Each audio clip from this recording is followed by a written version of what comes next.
Good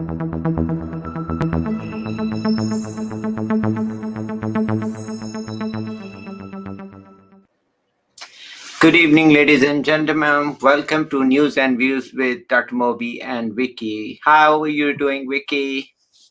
Hi, thank you, Dr. Moby, for having me again. It's such a wonderful time to be able to be connected to you. And good news are coming up from America. The situation of the pandemic, it seems Yeah. that it is controlled. And thank you once again for all these healthcare workers, especially to you and all your workers and co-colleagues all over the world. Thank you, Dr. Moby. Thank you for appreciating, and that is true. We are seeing finally good results with hard work and so forth, and prayers, a lot of prayers. We are seeing a decline in COVID, and Yeah. basically to all healthcare workers, frontline worker, and everybody, and a lot of lives, of course, lost Oh, more than 500. So, I mean, it is a sad day, but I think we see light at the end of the tunnel, and I think a lot of people feel relief, at least to see the light. So I yeah. think still people need to do their work, and they need to be very careful with it, because it can bite us in the end, if we are not careful, which means get your vaccine and take care of your loved ones. That is very important. And so, thank you, Vicky, once again for coming all the way from the other part of the world. And we had a great feedback for the last one. And let's catch up with the top of the news. So, which one we're gonna start with? The first Taiwan news on Taiwan, right? Yeah. Dr. Moby, today I would like to report to you and your viewers and listeners who are tuning in 4 articles that I've selected that I thought is very meaningful to show the significance and the context that it reflects on that country, and also it could be adapted and reflected upon many, many economies throughout the world. So the first article we've got is from Focus Taiwan and English News from Taiwan that I've selected because it dovetailed to what I have spoken last week. And the headline is Taiwan and Indonesia to discuss new migrant worker policy again. And Taiwan and Indonesia are scheduled to hold a round of talks to resolve a new policy on workers' fees. I would like to explain this to the context of the American viewers and some of these listeners and viewers from Europe. And probably it could be new to a lot of us, and even to some of these news. It is new to myself, as you discover new layers of economies, new layers that goes deeper and deeper that which is not so connected to a lot of us. So in this particular news about Taiwan, and it says that the policymakers of Taiwan and Indonesia are coming together for a fresh round of negotiation on fees imposed by Taiwan to import migrant workers from Indonesia. And of course, these fees will go to alleviate burdens on the workers, but the burdens will shift to the employers in Taiwan, and the fees will go to cover visa fees, health checks, airfares, transportation, and accommodation in Taiwan. And this is going on in Singapore too, as Indonesia is negotiating with a lot of countries, as said in the news, with all these importing countries. And if you see that, and this will exist throughout the world as there are imbalances in economic strength, whereas third world countries export their workers to developing and developed workers, whereby these developing countries like Taiwan, Singapore, Australia, New Zealand, they need cheaper workers to support their industries in terms of construction, medical, hygiene, cleanliness. So, and these are the jobs that the locals do not want to do. And also, these are the jobs that are expensive, and it creates a cost to that particular industry. And what we see the news right now from Taiwan, which is also reflexive of Singapore and many countries, as long as there is an imbalance of economic strength, we will continue to see these issues, and it will never ever go away. We will never. We will always, a buyer will always go to the cheapest supplier. We will always go to the cheapest place whereby we can bring in services or products. And this is one of the news that is going on in Indonesia as they negotiate with Taiwan the fees, placement fees to be paid to the Indonesian government to cover all these insurance costs, visa, etc. And I would think that this is one of the good moves from Indonesia, and we can see that the Indonesian government is also trying to negotiate for domestic maids also, that as they export domestic maids to Hong Kong, to Singapore, to Taiwan and many countries, they are trying to have this negotiating power as they try to improve the lives of the migrant workers. And you know that the migrant workers do not have a voice, but yet in an economic sense, there is always employers from the developing and developing countries that want to negotiate downward the prices of these placement fees, because it becomes a burden to the employers, and then a burden that will be passed on to consumers in the developing countries. I mean, it is a political issue, but it is a humanitarian issue that will not go away. Dr. Moby, this is the news of Taiwan, and it will not never go away as we see negotiations from different countries. And I think in a lot of countries, even for India and Bangladesh, as they export their millions and millions of workers throughout the world, and these migrant workers are really voices. We do need to see that their lives are improved and not be exploited throughout the world. Dr. Moby?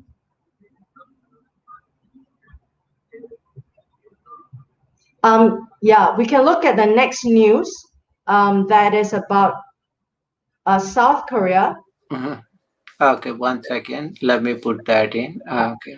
The next news about South Korea, Dr. Moby, as you're pulling out the article, Uh-huh. this is really reflexive, a reflection on what's happening to the booming e-commerce economy in Asia.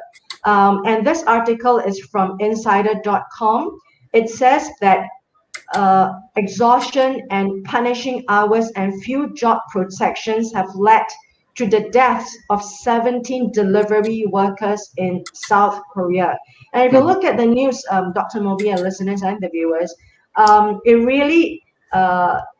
really talks about this worker Mhm. who has migrated from a provincial city, that means it's from the rural cities, the suburbs, to the capital of Seoul to work as a migrant worker in this pandemic economy when jobs are few and companies are closing down. So you have a lot of these internal migrant workers from the suburbs going to the bigger cities to work as a migrant worker in the e-commerce industry that is booming across in Asia and probably in America and Europe also, as people use the technology and they buy online every day. So in this particular news, Lee, the worker here, Mhm. he works as a contract worker of the e-commerce giant Coupon Corporation, and he works in the city of Seoul, and he actually rents a little room in the city of Seoul. And what is important that we see in this article is that workers like him go from a less rich town to a richer town to look for jobs, which is also a symptomatic of what we talked about earlier in the news, whereby migrant workers are actually going from developing or less developed countries going to more developed countries. And this is an internal situation that is happening in South Korea. And this Mr. Lee, his body was found in the rented room. as Oh his my. wife tries to call the police, and they say that he was found to be unresponsive and dead in his room due to overwork. And if Dr. Moby and some of your viewers have keep track of some of these news that is coming out from South Korea, and this isn't the first news that reports the death of 17 workers. Some weeks ago, it is reported that another fresh graduate that has a degree in robotic science couldn't find a job in Seoul. He actually worked as a delivery worker in Seoul, and we're talking about Seoul, one of the biggest economy in Asia, and the graduates aren't able to look for the job within their domain of competence. And one of these 25-year-old worker in another news article was also found dead and unresponsive in his home.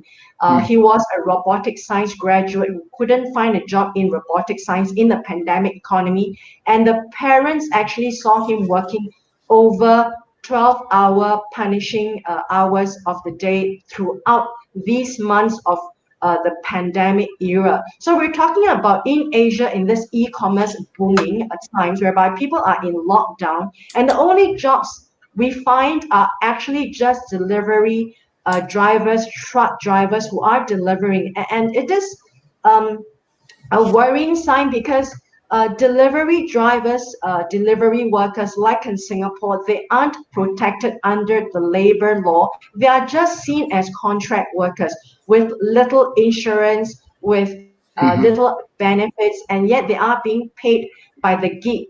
And I would like to talk to Dr. Moby about this is reflexive of something that I read a lot about what's happening in the world right now for the new millennium industry is that we're talking about something that's called the gig economy, GIG. The gig economy is reflexive even in pre-pandemic times because the world is going into jobs that are of no that are of shorter nature, they are of contract. They do not employ you for the long term, and we're looking at graduates coming out into the world, competing very rigorously on the platform of the world for jobs that uh, uh, are one job opening you will probably see thousands and thousands of applications for a job in a local economy and even internationally as we go on globalization. So this is just another symptom of workers going unprotected in the gig economy. And it also goes to show that newer job seekers from fresh graduates, they probably have very little option as compared to our father's time, whereby when you have a job, you probably be employed for the rest of your life in the job, and you've got this social mobility to go up the ladder as the company grows. But in the very uncertain times, post-pandemic, as I see, companies are facing distress. Companies are facing uncertain times. There is no guarantee for your job. So we're going to see a wave of new kinds of jobs that is going to come, which is called the gig economy, and that gives very little insurance. And I'm using it in a loose manner, figuratively speaking, insurance to your lifestyle. You've got a job today, but it may be gone next year. So people are always constantly on the move and on the lookout. And what impact does it have on the millennials and the millennial post-pandemic economy? As I read some of these studies that talks about the gig economy, workers, employees, graduates who are coming out to look for jobs because of the gig economy that doesn't give them a long-term social mobility of career planning, because they don't know how long they're going to be in the job and they have to be constantly looking for new gigs and new jobs. It shows that they cannot plan for their families. They cannot plan for getting long-term housing. They cannot plan for long-term commitment in health insurance. They cannot plan for a career that will see them through to growth. So we're looking at the different times in the 1980s, 1990s, and even in the 2000, where the world is moving on to globalization, when the world is expanding. So in post-pandemic times, economies are getting very uncertain. There will be a new wave of jobs in the gig economy that makes people feel uncertain about long-term plans for their lives and their future. And also, we will have a lot of challenges in alleviating poverty in many underdeveloping countries and developing countries. We're really talking about Africa, Asia, Mm. whereby billions of people are still trying to struggle to go from poverty to above the poverty line. So, post-pandemic era, like what we're seeing now in Seoul, one of the largest economy in the world, and this is happening. I think it's scary, Dr. Moby. We're talking about things that is unseen and that is beyond politicians. That is going to be a wave that is going to be uncertain on from the economic sense. Dr. Moby, this is the second news that I'm going to bring to you. The third news is from Singapore. Mhm. Singapore is an island, ladies and gentlemen. Like what I always say, people forget. I mean, it's a brand that goes beyond its name. It's a name that really goes beyond its size. We are a little island that is just over 700 square kilometers mile, and you're looking at a video here that we are building solar power, solar panels on the sea in our coast because we are running short of land. Yeah. And I'm talking about this is a place that we aren't able to negotiate land from our neighbors because we are just surrounded by oceans and water. Ladies and gentlemen, I mean we are not a little a country that is located in a continent. We are an island by itself. So the only way to expand for an island is either upwards vertical growth that you see. We have got a vertical concrete jungle, or you see now that we are expanding outwards onto the land. And climate change is a huge issue. And I championed climate change about 15 years ago in my career, as I talked about climate change, which is so new in this part of the world, in Asia, because in Asia we're talking about alleviating poverty, we're talking about education, healthcare, environmental issues is really at the bottom of the list in all countries in growing Asia. But we cannot ignore the issue of climate change in countries like Indonesia, Thailand, and Singapore, because the capital of Indonesia in Jakarta and also in Singapore, we are seeing floods when it rains. It means that it is a significant rising sea level because water cannot be displaced out into the ocean as it rains. So it fills up. So we are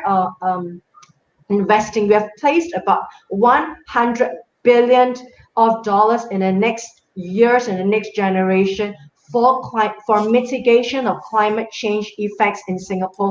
For example, building dikes around the island to stop rising sea level, and we have got experts from Holland that comes in to talk about how to build dikes. And we're talking about billions and billions of dollars from uh, taxpayers that is just going out to infrastructure of climate change. And we are not talking about a big country. We're talking about a small little island that has direct effect of climate change. And if there are climate change deniers, I'm going to say, please come to Singapore and look Singapore. at the effects of flooding. And not only that, I would think that mitigation of, like, for example, CO2 emission, um, which is number one in the world, because we're looking at greenhouse effects of the temperature that becomes unstable in different parts of the world.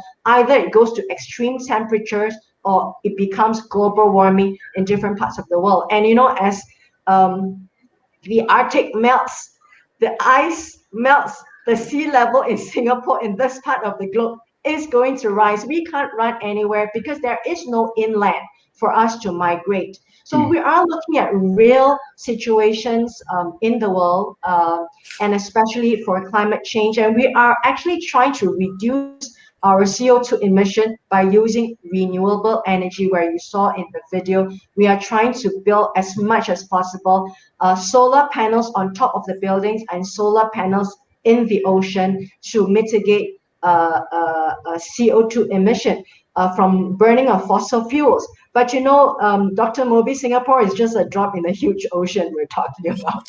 Hey, Um, I want to ask you, Vicky, these solar panels, I saw they put a horizontal over water, but it's going to restrict the water. What about making vertical, straight up, solar panels, building, floating in the sea? in the air. Yeah, rather than In the horizontal. water. There are two things. I mean, number one, Dr. Moby, we're talking about a huge country, if you're talking about Malaysia, Indonesia, there are lots of land. There are lots of land that can be cleared, and plains that can be cleared for solar panels on the ground. And you can see that's happening in America. Not only they've got solar, they've got wind power in Europe, in America, even growing solar renewable energy in Africa, places where there are sufficient land. But in Singapore, most land are like, now I'm in an apartment. It builds upwards, and the only area that you can build upwards for solar are at the rooftops. So if there are there are some experiments that we are trying to build solar panels at the rooftop, but the effort that goes into that little panel that goes on top of the rooftop doesn't make a lot of mitigation in terms of energy for the rest of the people living Oh, in that building. So it doesn't make any ratio, a proportion in terms of mitigating energy usage and mitigating CO2 emissions. So the only place is really to go outwards, and the outwards of Singapore is really just the waters. So it's unique, I guess. I thought it's illuminating and interesting for the rest of the world, especially to explain climate change effects using Singapore as a case study of rising sea level, which is really real, and also talk about energy consumption and CO2 emission. hmm. So Okay. that's So, that news. And finally, we've got a news for Dr. Moby and your viewers and listeners. It is the news on Japan. 11th of March is actually, we see 11th of March as the 10th anniversary of the tsunami that swept into Japan. And of course, I've got friends who live in Japan. It's something that is historical. And we're here in this video that reminds us about that immense power of a tsunami that ripples into inland, that has killed off thousands and thousands of workers. And if you've seen news from the last week and this week in this anniversary, people are revisiting their loved ones who cannot be found and are lost forever in this tsunami. And they are heartbreaking stories. And here we're talking about a country of Japan. It's an island in the rim of fire. Of the earthquake, and we see throughout the history of Japan, and even in Los Angeles, San Francisco, you are really staying in that rim of fire, where that is where the plates of the earth do move and they do meet. So here we're looking at a video where Japanese, very well trained about tsunami. There is a siren that sounds about 15 minutes using the technologies of Japan to actually sense an earthquake that is in the ocean miles and miles away. And they are given minutes, I think about 10 minutes, more than 10 minutes, 12 minutes for that siren to sound in all these coastal areas for people to quickly go highland. And here we're talking about a huge discipline of population. And they've got this a network of loudspeakers that actually booms out. And this is a real situation whereby Japanese announcement, central announcement that says evacuate quickly to go highland because a tsunami is coming. And we can see that there are actually four breakwaters. And this is one of the rare videos that I've seen when I looked at Japan tsunami throughout the years. This is something that I just saw that it goes to remind ourselves we should never underestimate nature, the power of nature. For example, climate change, an earthquake, a tsunami. People comes in as one. They don't care who we are. So we're looking at the wave that is coming in that has actually gone beyond the first breakwater, and it looks really small. But the Yeah. Japanese know in their trainings, in the Japanese culture, they learn to run below the table in schools where children are being taught about earthquakes and tsunamis. So you will see this wave coming in that says a huge tsunami is coming, and people are actually running upward in the hill. And this video is being played on top of a hill. And of course, at the end of the video, you see the people on top of the hill and helping other people to quickly come up the hill. And let's take a look closer as it breaks over the first breakwater wall. And then you will quickly go to the second breakwater wall, Mhm. and then the third breakwater wall, and then the fourth breakwater. It's just huge, and it's just sends chills down your spine, Dr. Moby. Let's take a look.